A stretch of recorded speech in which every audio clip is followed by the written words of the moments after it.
Hello guys, for today's video guys, gagawa ako ng DIY sinker para sa pamingwit.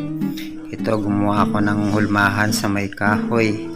So sana guys, maging maayos yung gagawin nating DIY guys.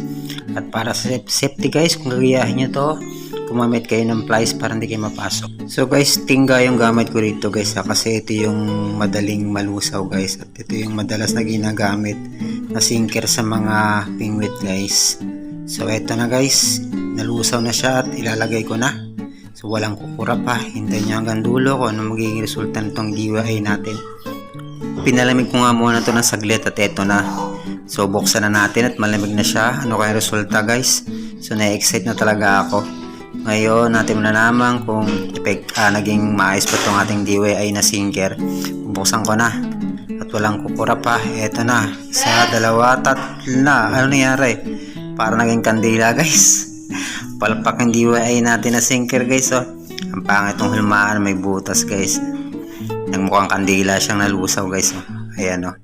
So wala, palpak ang ating DIY. Siguro gagawa na lang akong bagong hulmahan guys. So salamat sa panonood nyo ha.